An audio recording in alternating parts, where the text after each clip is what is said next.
J'espère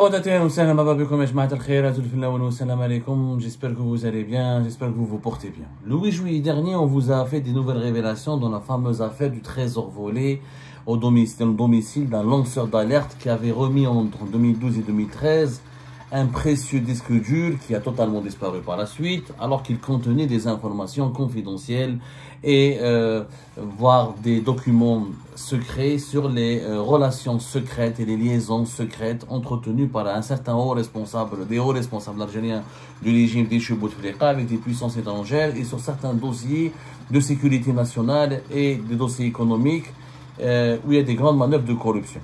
Ce disque dur qui a été remis à l'époque à un certain Tarek Amirat, qui était un commandant de la direction générale de la documentation de la sécurité extérieure, à savoir les services de renseignement extérieur, a totalement disparu, puisque au lieu d'être gardé et conservé par les services secrets algériens en 2013 pour être audité, ausculté et pour que son contenu soit soumis à une enquête approfondie, ce disque dur aurait fini entre les mains de Saïd Bouteflika, puisque la famille de Tarek Amirat avait des liens de proximité très importants, des liens de proximité très approfondis avec Saïd Bouteflika, et Tarek Amirat, pour faire plaisir à Saïd Bouteflika et pour le protéger le clan Bouteflika, lui a remis ce disque dur qui par la suite a totalement disparu.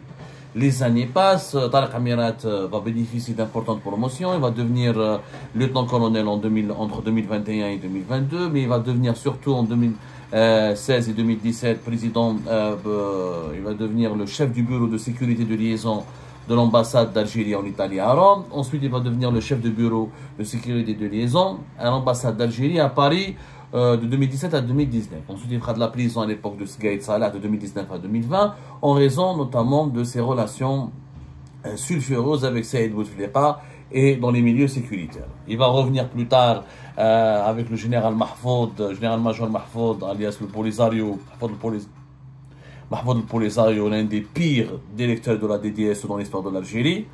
Et il sera le numéro 2 avec Hossein Boulahia, le colonel Hami Hossein Boulahia, de la cellule anti-subversion de la DDSE. Ensuite, il va être incarcéré dans des conditions très scandaleuses à partir de août 2022 parce qu'il était impliqué dans un scandale, on l'a appelé à l'époque le scandale des officiers comploteurs. C'est-à-dire qu'il y avait un certain nombre d'officiers dans le renseignement extérieur, dans le renseignement militaire, qui collectaient des informations classifiées et qui les manipulaient, les falsifiaient pour les diffuser, les faire parvenir à des cyberactivistes établis à l'étranger, pour torpiller, déstabiliser et salir la réputation et provoquer la disgrâce ou la chute d'un certain nombre de dirigeants proches du président Abdelmajid Tebboune et de Saïd Chengriha, chef d'état-major de l'armée nationale et populaire. Le disque dur n'a jamais été retrouvé. Ce qui a été retrouvé, c'est qu'en 2022, des perquisitions menées dans le domicile de Tarek Amirat lors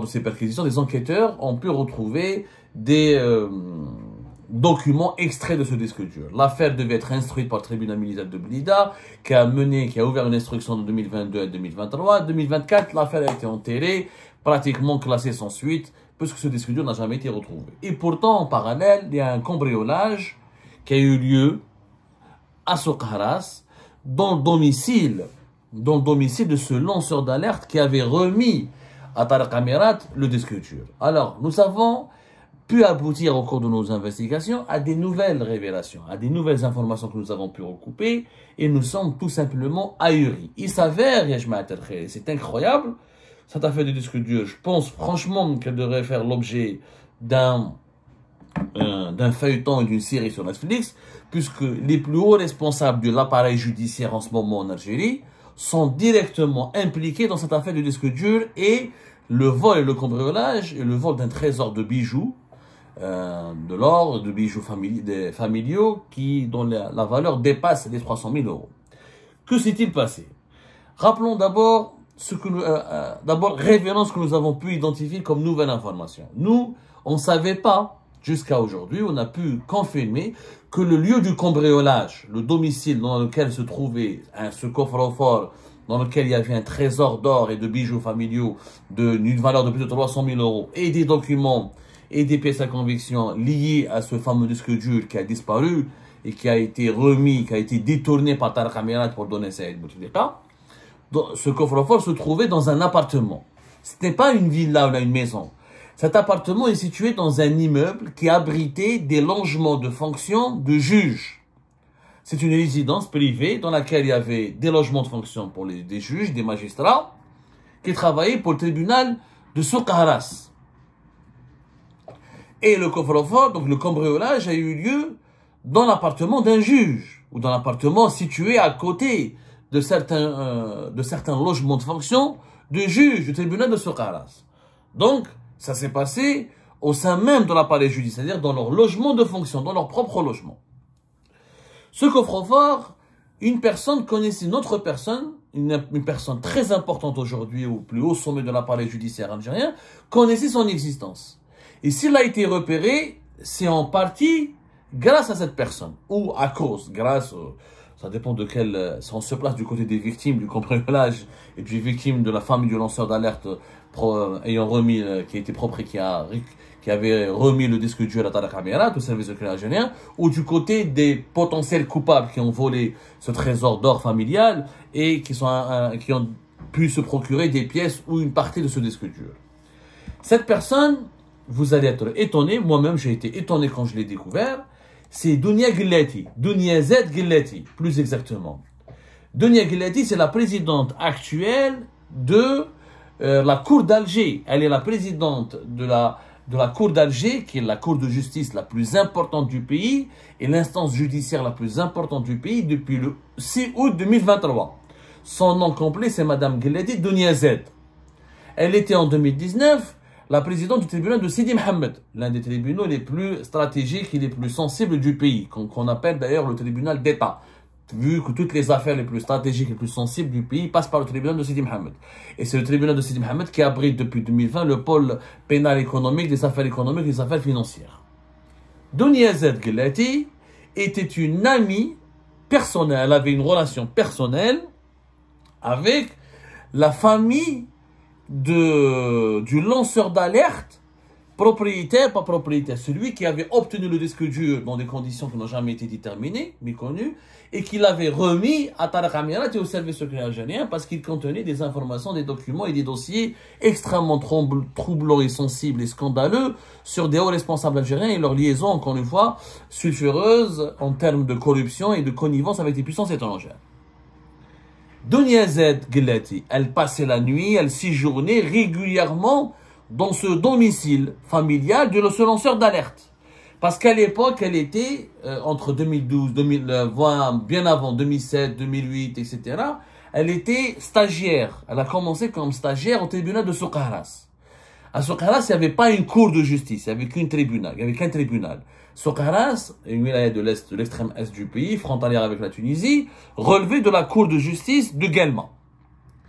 Dounia Z Guellati connaissait le domicile familial de ce lanceur d'alerte et avait pris connaissance de ce coffre-fort familial dans lequel la famille du lanceur d'alerte cachait des objets précieux comme ses bijoux précieux et des documents confidentiels comme relatifs à l'activité de ce lanceur d'alerte, etc.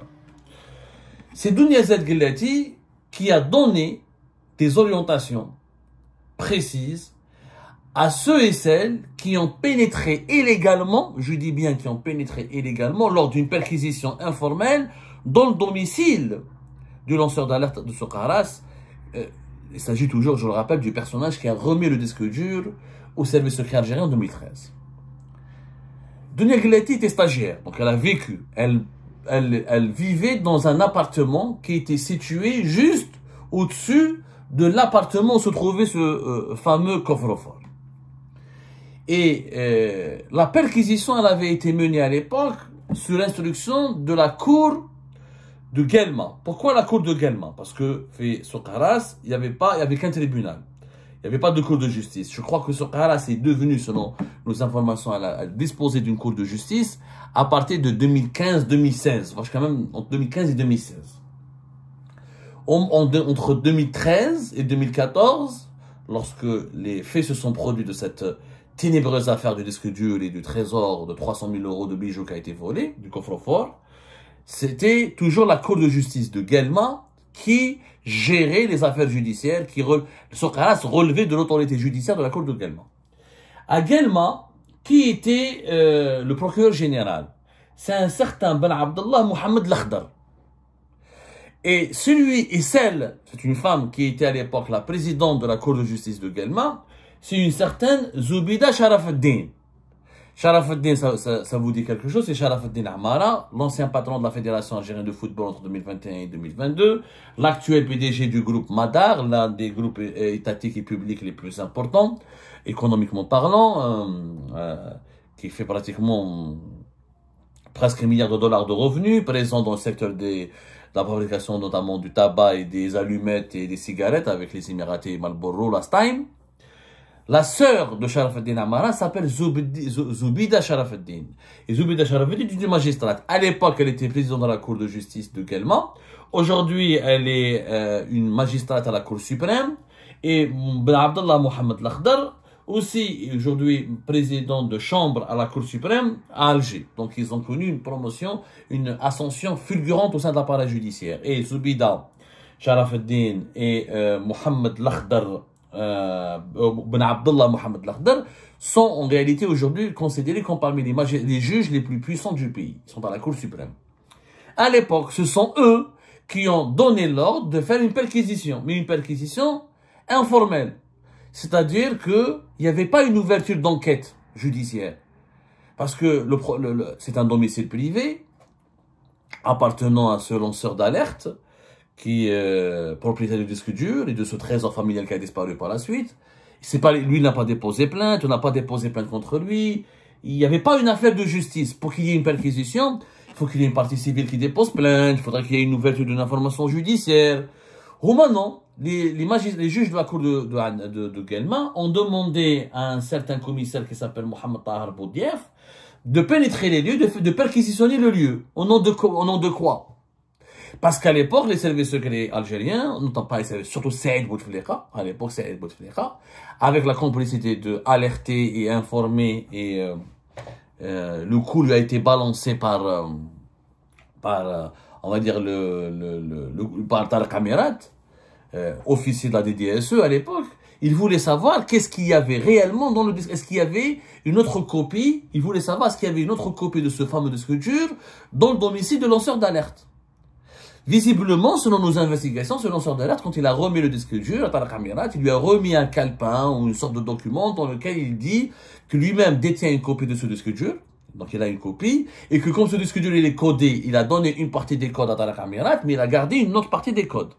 Donc à l'époque, Tarek Amirat et Saïd Bouteflika voulaient s'assurer s'il y avait un exemplaire ou s'il y avait des copies de ce disque dur, il fallait les obtenir et les récupérer rapidement pour qu'elles ne tombent pas entre les mains de partis adverses, de clans adverses à Bouteflika, ou entre les mains de certains responsables de services de sécurité qui n'étaient pas favorables à l'époque. Rappelez-vous, l'Algérie connaissait quelques soubresauts, quelques troubles politiques à cause du 4e mandat de Bouteflika. Général Toufiq était admis à la retraite juste après, mais la restructuration du DRS avait commencé dès 2012-2013, et l'objectif final était de mettre hors d'état de nuire, et mettre à la touche. Général Toufiq, il y avait plus d'une centaine d'officiers du DRS qui étaient admis à la retraite, d'autres qui étaient jugés comme Général Hassan à l'époque par Gaïd Salah, etc. C'était de neutraliser le clan Toufiq, le clan du Général Toufiq qui était hostile au 4e mandat de Bouteflika. Donc, l'objectif de Saïd Bouteflika à l'époque et de Tarek Amirat était surtout de Tarek Amirat, il voulait accomplir une mission parfaite et avec une réussite éclatante pour se prévaloir auprès de Saïd Bouteflika qu'il est à l'origine d'un coup de main précieux parce qu'il lui a obtenu l'intégralité de documents et de pièces à conviction qui pourraient extrêmement nuire aux intérêts de la famille Bouteflika et du clan Bouteflika. Et c'est comme ça que Tarek Amirat a bénéficié par la suite d'importantes promotions au plus haut sommet de l'appareil sécuritaire algérien. Je parle des services secrets et du renseignement extérieur. Donc, les juges de la cour de Guelma, comment ils ont su que dans le domicile familial du lanceur d'alerte, il y avait un coffre-fort? C'est Guillet Duniazed qui a parlé aux frères de l'ancien procureur général de la cour de justice de Guelma. Le frère d'Ibn Abdallah Mohamed Lakhdar est un personnage sulfureux dont nous avons parlé récemment. Il s'agit du fameux Haj Kamel.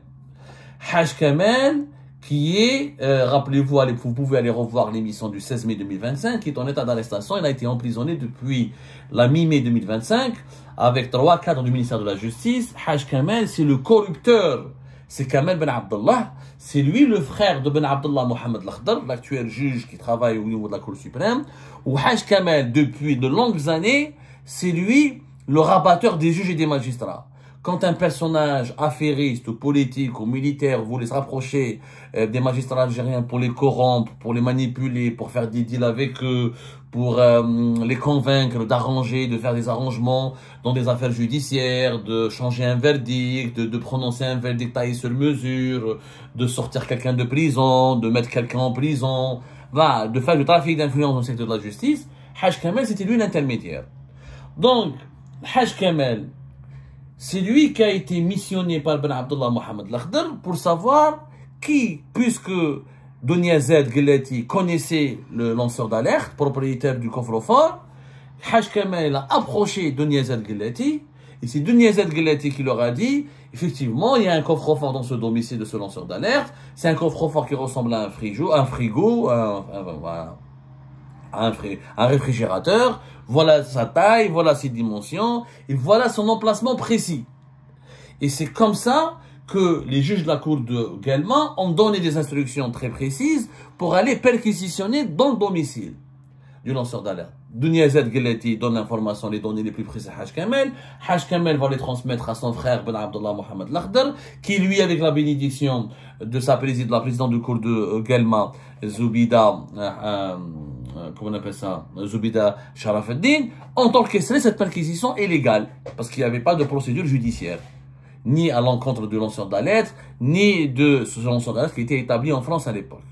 Donc c'est comme ça qu'ils vont trouver le coffre-fort, ils vont le déverrouiller de façon très bizarre, parce que c'est un coffre-fort visiblement assez solide et très sophistiqué, et c'est après cette perquisition informelle que tous les documents liés au disque dur ont disparu, et le trésor familial de plus de 300 000 euros a disparu. Juste après cette perquisition. Maintenant, qui a volé? Est-ce que les cellules de sécurité auraient volé le lore? Ça, personne ne peut l'attester.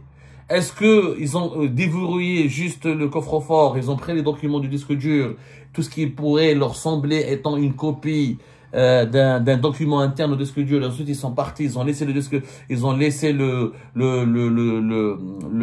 coffre-fort déverrouillé, quelqu'un est entré après eux pour le voler, ça reste à confirmer. Malheureusement, Soqaras est devenu une cour par la suite. Le tribunal de Soqaras, comme on l'a rappelé dans notre dernière émission du 8 juillet, le juge qui est chargé de cette affaire, les premiers magistrats qui ont été chargés de cette affaire au tribunal de Soqaras n'ont pas voulu, ils ont classé l'affaire, ils n'ont pas voulu la juger parce qu'ils ont eu peur, parce qu'ils avaient compris que cette affaire de bijoux volés était liée à un disque dur qui devait être récupéré par les services secrets, ensuite qui a été donné à Saïd Bouteflika. Donc ils ont compris que l'affaire est très politique.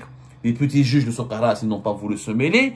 Comme on l'a révélé au cours de plusieurs émissions, ils n'ont pas voulu se mêler parce que des collègues à eux, il se trouve que dans ce logement, il y avait d'autres juges du tribunal de Soqaras qui habitaient à côté de cet appartement qui abritait le coffre-fort, et visiblement une pièce de des pièces de certains bijoux de ce trésor familial qui a été volé ont été retrouvées chez ou portées ou exhibées par des magistrats qui travaillaient à Soqaras. Donc les juges de Soqaras, du tribunal de Soqaras, n'ont pas voulu juger, n'ont pas voulu traiter cette affaire, n'ont pas voulu enquêter. Ils l'ont donné à un certain Mernous Abdelwahab, pardonnez-moi, Mernous Abdelwahab, qui est président de chambre à la cour de Soqaras, et lui, c'est lui qui devait enquêter, et en janvier 2025, on vous a dit, il avait réagi, il devait reprendre le dossier en main, c'est pour ça qu'on s'est arrêté de parler de cette affaire, mais malheureusement, il n'a rien fait. Ni demande d'enquête complémentaire, ni n'a auditionné des témoins. Il a juste nommé deux experts comptables pour évaluer la valeur de l'or qui a été volé. Ensuite, il a demandé à un autre expert comptable d'aller voir si les bijoutiers ont payé ou pas leurs impôts conformément à la loi après avoir vendu ces bijoux volés. Or, ça n'a rien à voir. Ou je te les impôts. C'est quoi? On parle de cambriolage. Il y a une plainte pour vol de bijoux.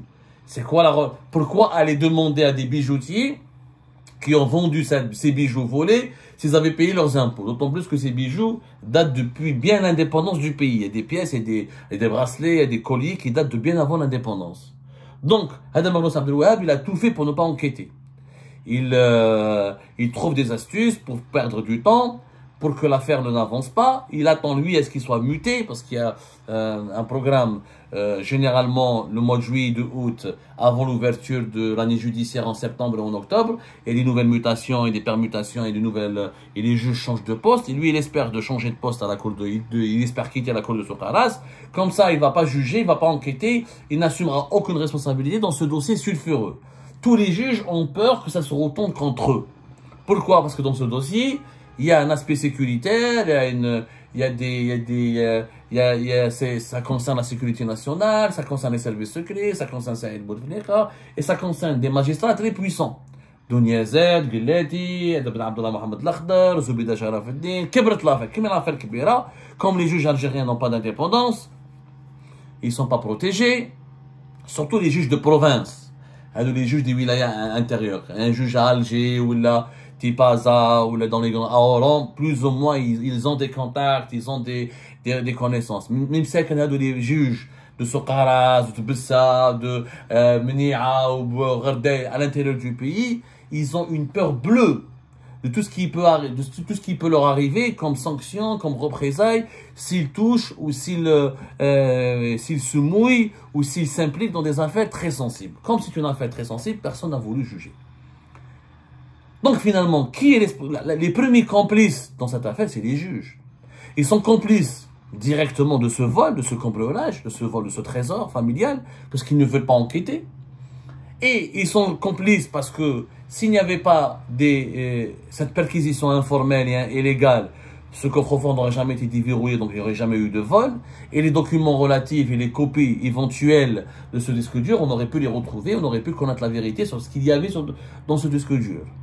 Donc les juges, que ce soit de la cour de Soukharas, ou du tribunal de Soukharas, ou de la cour de Guelma, qui sont aujourd'hui à la cour suprême, y compris Dounia Zed Gilleti, qui est à la tête de la cour d'Alger, on peut la considérer comme complice, parce qu'elle savait particulièrement le caractère sensible de cette affaire. Elle aurait pu alerter les autorités judiciaires suprêmes de l'État, y compris la présidence de la République, pour dire qu'il y a un problème. Cette affaire devrait bénéficier d'un traitement judiciaire correct et professionnel et qu'une enquête sérieuse s'impose. Et personne ne veut enquêter parce que tout le monde est mouillé ou est impliqué jusqu'au cou. Et tout le monde a fait des erreurs désastreuses dans ce dossier. Des très hauts responsables du secteur judiciaire sont aujourd'hui cités dans cette affaire du trésor volé et du disque dur. Algérie Park poursuit ses investigations et dans les prochaines émissions, on vous donnera d'autres détails sur les informations que nous sommes en train de recouper et de confirmer. Visiblement, il s'agit d'un grand scandale d'État et pas d'un simple cambriolage ordinaire.